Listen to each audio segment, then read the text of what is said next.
Yes, it's me, Market Vendor, here again today. Now, when I hear smart people talking, I like to listen because I feel like I learn something from them. Now, I heard two very smart people speaking here recently, and both of them made some points that I found were very, very interesting. For example, one from that higher institution of learning up on the hill was putting forward the idea and the proposition that we needed to revisit this whole question of 40 hours per week. In fact, the question was posed, do we really need to have civil servants working 40 hours a week? I don't know how many they work at the moment, but do we really need to have them working for 40 hours a week? That was the question that was posed. And the proposition was that they should really go home at 2 o'clock to be able to afford them time to spend with family and children and that sort of stuff and so on. And also to get into some creative thinking and be able to become entrepreneurial and to be able to do other things too as well. I can't fault nobody argument. You hear me, Market Vendor? On the other side, there was a trade unionist fella who put forward the idea in the past week that, teachers were suffering from burnout. Well, hello. If you're working from home and you're teaching children from home, half the time they ain't going to school. I mean, you must be suffering from something, some kind of burnout. I mean, gasoline, though, that's for sure. Oh, dear. Teachers are suffering from burnout. Mind you, they do get fairly generous allowances in terms of time off from school because they are hardworking people and the job that they do is very difficult. Particularly when sometimes they got to deal with some youngsters that really, don't understand that they are in school to learn. And see that them could believe that them could be threatening teachers and so on. None of which we would ever condone.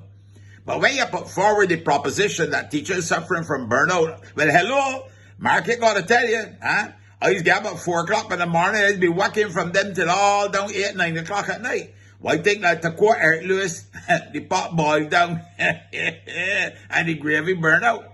And don't talk about Prime Minister Mia Motley. Well, she don't sleep at all to begin with. And the amount of things that she got to be not only suffering from burnout, she got to be suffering from triple burnout and fatigue too as well. You're making sport hour though. And then in the private sector.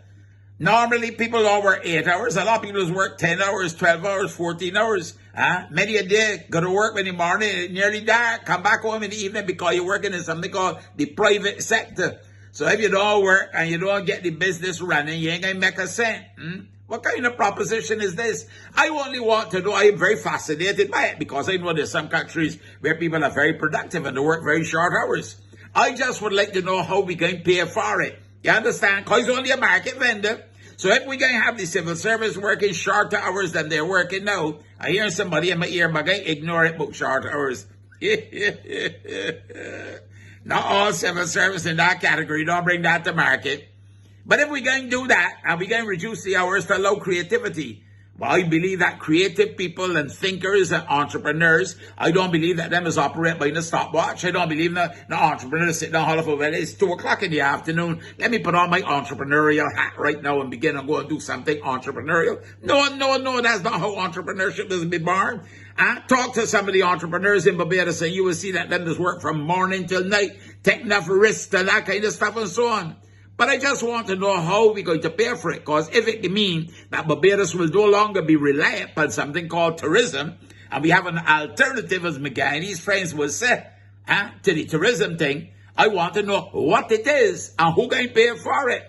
Because presumably, the people that we got in the civil service right now, and the people that we got teaching, we got to have to add to them numbers.